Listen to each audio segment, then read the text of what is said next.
Hello friends, कैसे हो आप सब। आई होप आप सब अच्छे होंगे और आप सबकी पढ़ाई भी अच्छी चल रही होगी। तो कई सारे विद्यार्थी बार बार कमेंट कर रहे थे कि सर कक्षा 7 भूगोल विषय की क्लासेस शुरू कीजिए। तो आप सबकी रिक्वेस्ट को ध्यान में रखते हुए आज से हम कक्षा 7 भूगोल विषय, जिसका नाम है हमारा पर्यावरण, यानी आपकी किताब का नाम क्या है, हमारा पर्यावरण, के अभ्यास प्रश्न उत्तर की क्लास हम शुरू कर रहे हैं। जिसके तहत आज हम आपके अध्याय 1 पर्यावरण के अभ्यास के समस्त प्रश्नों के उत्तर को जानेंगे। इससे पहले हमारी विज्ञान विषय की क्लासेस चल रही हैं। उन क्लासेस को आप चैनल की प्लेलिस्ट पर जाकर आराम से देख सकते हैं। तो चलिए क्लास हम शुरू करते हैं। देखें, पहला प्रश्न आपके सामने दिया हुआ है, निम्न प्रश्नों के उत्तर दीजिए।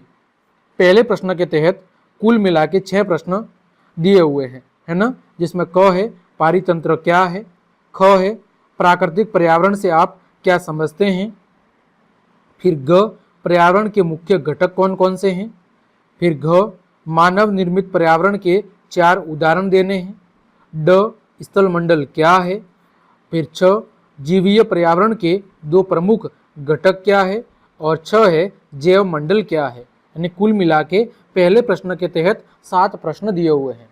चलिए हम बारी बारी से प्रत्येक का उत्तर जानते हैं। पहला है पारितंत्र क्या है। तो पारितंत्र किसे कहते हैं? तो पारितंत्र का आशय उस तंत्र से है जिसमें सभी पेड़ पौधे, जीव जंतु और मानव अपने आसपास के पर्यावरण पर एवं एक दूसरे पर क्या करते हैं, आश्रित होते हैं, निर्भर रहते हैं। पारितंत्र का मतलब है हमारे चारों ओर का ऐसा तंत्र या ऐसा पर्यावरण जिसमें सभी जीव जंतु, पेड़ पौधे और मानव एक दूसरे पर आश्रित रह के क्या करते हैं, अपना जीवन यापन करते हैं। जीवधारियों के इस आपसी और अपने आसपास के पर्यावरण के बीच के संबंध को ही क्या कहते हैं, पारितंत्र कहते हैं। यानी पृथ्वी पर पाए जाने वाले जितने भी सजीव हैं, इनका आपस में संबंध, साथ ही साथ इनका पर्यावरण के साथ जो संबंध है, इस संबंध को ही हम कहते हैं पारितंत्र। क्या कहते हैं? पारितंत्र कहते हैं। ख है आपका प्राकृतिक पर्यावरण से आप क्या समझते हैं। तो देखो, प्राकृतिक पर्यावरण का अभिप्राय पृथ्वी पर उपस्थित उन जीवीय और अजीवीय तत्वों, यानी उन जैविक और अजैविक तत्व, जैविक मतलब जिनमें जीवन पाया जाता है, और अजीवीय या अजैविक जिनमें जीवन नहीं पाया जाता। तो प्राकृतिक जो पर्यावरण है उसका मतलब है पृथ्वी पर उपस्थित जैविक और अजैविक तत्वों के योग से, मतलब जैविक और अजैविक तत्व अथवा घटक मिलकर क्या बनाते हैं, प्राकृतिक पर्यावरण बनाते हैं, जिनका निर्माण प्राकृतिक रूप से ही हुआ है। और ये सारे जो घटक है, इनका निर्माण किसके जरिए हुआ है? इनका निर्माण प्राकृतिक रूप से ही हुआ है। दूसरे शब्दों में मैं कहूँ तो जैसे भूमि, जल, वायु, पेड़ पौधे और जीव जंतु मिलकर क्या बनाते हैं, प्राकृतिक पर्यावरण बनाते हैं। हमारे चारों ओर उपस्थित जैविक और अजैविक घटक मिलकर क्या बनाते हैं, प्राकृतिक पर्यावरण बनाते हैं। आगे ग पर्यावरण के मुख्य घटक कौन कौन से हैं। पर्यावरण के मुख्य घटक कौन कौन से हैं? तो देखो, पर्यावरण के मुख्य घटक में सबसे पहले हैं प्राकृतिक घटक, जिसमें भूमि, जल, वायु, पेड़ पौधे, जीव जंतु, ये सब क्या है, आपके प्राकृतिक घटक हैं। फिर बात करें मानव निर्मित घटक, इसमें इमारतें, पार्क, पुल, सड़क, स्मारक, उद्योग, ये सब आपके मानव के द्वारा निर्मित घटक है। फिर मानवीय घटक, जिसमें व्यक्ति, परिवार, समुदाय, धर्म, शिक्षा, व्यवसाय और राजनीतिक स्थिति, ये सब क्या है, ये सब मानवीय घटक है। तुम कह सकते हैं कि जो पर्यावरण है वो प्राकृतिक, मानव निर्मित और मानवीय घटकों से निर्मित है। यहाँ पर देखो, आपके सामने चित्र भी दिया हुआ है जिसमें बताया हुआ है कि पर्यावरण के घटक क्या क्या है। सबसे पहले प्राकृतिक घटक, जिसमें देखो जलमंडल, वायुमंडल, स्थलमंडल और आपका जैव मंडल, है ना। फिर आपका मानव निर्मित वस्तुएं, जिसमें इमारतें, पार्क, पुल, सड़क, उद्योग और स्मारक। फिर बात करें मानवीय घटकों की, तो उसमें एक व्यक्ति हो सकता है, उसका परिवार हो सकता है, एक समुदाय हो सकता है, धर्म हो सकता है, शैक्षिक स्थिति हो सकती है, आर्थिक स्थिति हो सकती है मानव की, और उसकी राजनीतिक स्थिति हो सकती है। तो ये सब क्या है, ये सब आपके पर्यावरण के घटक हैं। आगे बढ़ें, प्रश्न संख्या घ दिया हुआ है, मानव निर्मित पर्यावरण के 4 उदाहरण दीजिए। अभी हमने देखा मानव निर्मित पर्यावरण के 4 उदाहरण, जिसमें भवन हो गया, सड़कें हो गई, उद्योग धंधे हो गए और पार्क हो गया। ये मानव के द्वारा निर्मित पर्यावरण के 4 उदाहरण हैं। फिर है अगला प्रश्न ड, स्थल मंडल क्या है? तो स्थल मंडल का मतलब क्या है? पृथ्वी की ठोस और कठोर ऊपरी परत को या ऊपरी सतह को हम क्या कहते हैं? स्थल मंडल कहते हैं। यह चट्टानों और खनिजों से मिलकर बना होता है। स्थल मंडल है वो आपके चट्टानों और खनिजों से बना है और मिट्टी की पतली परत से क्या होता है? ढका होता है। यह पहाड़, पठार, मैदान, घाटी आदि जैसी विभिन्न स्थल आकृतियों द्वारा या स्थल आकृतियों वाला कैसा होता है? विषम धरातल होता है। यानी स्थल मंडल के ऊपर आपके पठार, पहाड़, मैदान, नदी, घाटियां, ये सारी स्थल आकृतियां मौजूद हो सकती है। और ये जो स्थल आकृतियां है वो महाद्वीपों के अलावा महासागर की सतह पर भी पाई जाती है। यानी ये जो पहाड़, पठार, मैदान, घाटी, ये ऐसा नहीं है कि केवल महाद्वीपों के ऊपर ही मौजूद है या केवल स्थल मंडल पर ही मौजूद है। ये महासागर की सतह पर यानी जो जल मंडल है वहां पर भी ये जो स्थल आकृतियां है वो पाई जाती है। आगे 6 है, जीवीय पर्यावरण के 2 प्रमुख घटक क्या है? जीवीय पर्यावरण के 2 प्रमुख घटक, तो एक है पेड़ पौधे और दूसरा है जीव जंतु, है ना। फिर अगला है जैव मंडल क्या है? तो पृथ्वी का वह मंडल जिसमें पेड़ पौधे और जीव जंतु पाए जाते हैं क्या कहलाता है? जैव मंडल। यानी सीधी सी बात है, पृथ्वी का एक ऐसा मंडल जिसमें जीवन पाया जाता है, सजीव जीव अपना जीवन यापन करते हैं, उसे कहते हैं जैव मंडल, जिसमें पेड़ पौधे हो गए, जीव जंतु हो गए। तो पृथ्वी का वह मंडल जिसमें पेड़ पौधे और जीव जंतु पाए जाते हैं उसे कहते हैं हम जैव मंडल। आगे प्रश्न संख्या 2, सही उत्तर चिन्हित कीजिए। क है, इनमें से कौन सा प्राकृतिक पारितंत्र नहीं है? कौन सा है जो प्राकृतिक पारितंत्र नहीं है? तो इसका सही उत्तर होगा ताल। ताल का मतलब होता है एक छोटा सा तालाब, तो ये एक प्राकृतिक पारितंत्र नहीं है, बल्कि कैसा है? मानव निर्मित। ख है, इनमें से कौन सा मानवीय पर्यावरण का घटक नहीं है?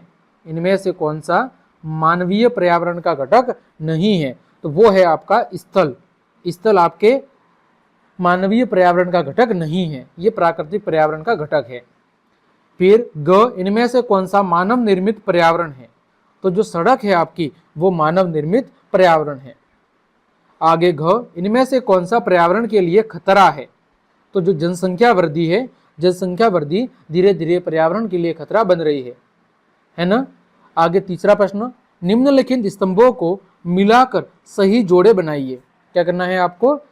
आपको आपके स्तंभ क का मिलान स्तंभ ख के उचित ऑप्शन के साथ करना है। देखो लिखा हुआ है जैव मंडल, वायुमंडल, जल मंडल और पर्यावरण, इनकी जो उचित परिभाषाएं हैं उनके साथ आपको मिलान करना है। तो देखें उत्तर, जैव मंडल का मतलब है वह संकीर्ण क्षेत्र जहां स्थल, जल और वायु पारस्परिक क्या करते हैं? क्रिया करते हैं या आपस में मिले होते हैं, उसे कहते हैं जैव मंडल। फिर बात करें वायुमंडल की, तो पृथ्वी को घेरने वाली वायु की जो चादर है वो कहलाता है वायुमंडल। जल मंडल का मतलब है जलीय क्षेत्र से, और पर्यावरण का मतलब है हमारे आसपास का क्षेत्र। ठीक है, तो इस तरह आपको उचित के साथ मिलान करना था। आगे बढ़े प्रश्न संख्या 4, कारण बताइए। क है, मानव अपने पर्यावरण में परिवर्तन करता है। मानव है वो अपने पर्यावरण में परिवर्तन क्यों करता है? और ख है, पौधे और जीव जंतु एक दूसरे पर आश्रित होते हैं, कैसे होते हैं? कारण बताना है, या क्यों होते हैं इसका कारण बताना है। तो देखें कि मानव है वो पर्यावरण में परिवर्तन कैसे करता है या क्यों करता है, इसके पीछे कारण क्या है। तो मानव अपने पर्यावरण के साथ पारस्परिक क्रिया करता है और उसमें आवश्यकता के अनुसार क्या करता है? परिवर्तन करता है। उसने पर्यावरण के उपयोग और उसमें परिवर्तन करने के लिए कई तरीके सीखे हैं, जैसे फसल उगाना हो गया, पशु पालना हो गया, स्थायी जीवन जीना हो गया, पहिए का आविष्कार हो गया, आवश्यकता से अधिक अन्न को उपजाना हो गया, वस्तु विनिमय पद्धति का विकास हो गया, औद्योगिक क्रांति हो गई, बड़े पैमाने पर उत्पादन करना हो गया, तेज गति के परिवहन का उपयोग करना हो गया, सूचना क्रांति से संचार को सहज और बहुत ही द्रुत बनाना। ये सारी क्रियाएं या ये सारे जो परिवर्तन है ये मानव ने ही अपनी आवश्यकता के अनुसार किए हैं। और अपनी आवश्यकताओं की पूर्ति हेतु मानव ने पर्यावरण में काफी क्या किए हैं, परिवर्तन किए हैं और पर्यावरण को प्रदूषित भी किया है, जिसकी वजह से जो मानव के द्वारा किए गए ये क्रियाकलाप हैं, इन क्रियाकलापों ने साथ ही साथ पर्यावरण संतुलन को भी क्या कर दिया है, प्रभावित कर दिया है और धीरे धीरे पर्यावरण का जो बैलेंस था, जो संतुलन था, वो बिगड़ता हुआ जा रहा है। और अब आप देख रहे हैं कि अब बहुत ज़्यादा गर्मी पड़ रही है, कभी बारिश हो रही है तो कभी नहीं हो रही है, कभी सर्दी बहुत ज़्यादा पड़ रही है तो कभी कम पड़ रही है। ये सारे जो हमें पर्यावरण में परिवर्तन देखने को मिले हैं, ये सब मानव के द्वारा किए गए जो पर्यावरण के साथ परिवर्तन है, जो मानव ने पर्यावरण के साथ छेड़खानी की है, उन सब का ही ये क्या है, परिणाम है। ठीक, आगे बढ़े। ख, पौधे और जीव जंतु एक दूसरे पर आश्रित हैं। कारण बताना है आपको कि पौधे और जीव जंतु हैं वो एक दूसरे पर आश्रित यानी निर्भर क्यों है, इसके पीछे कारण क्या है, ये आपको कारण बताना है। तो देखें कि पौधे और जीव जंतु एक दूसरे पर क्या है, आश्रित है, क्योंकि पहला कारण है कि जो जीव जंतु है वो ऑक्सीजन को ग्रहण करते हैं और कार्बन डाइऑक्साइड को क्या करते हैं, शरीर से बाहर निकालते हैं। और इस कार्बन डाइऑक्साइड यानी CO2 गैस को ग्रहण करके पेड़ पौधे क्या करते हैं, अपना भोजन तैयार करते हैं।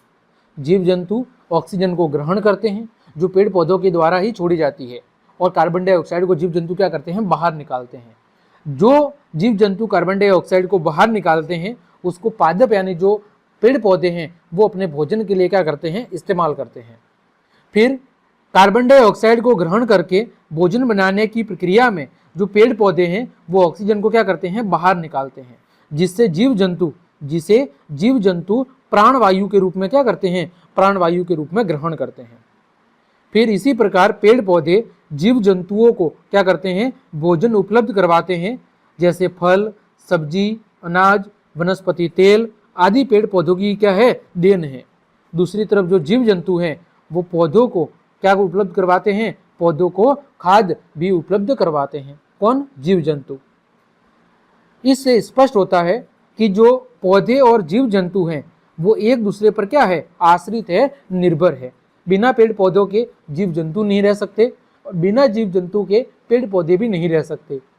इस तरह पेड़ पौधे और जीव जंतु अपनी जीवन की गतिविधियों हेतु एक दूसरे पर क्या है, निर्भर है, आश्रित है। आगे बढ़े। पांचवा प्रश्न, क्रियाकलाप। एक आदर्श क्रियाकलाप की रचना कीजिए जिसमें आप रहना चाहेंगे।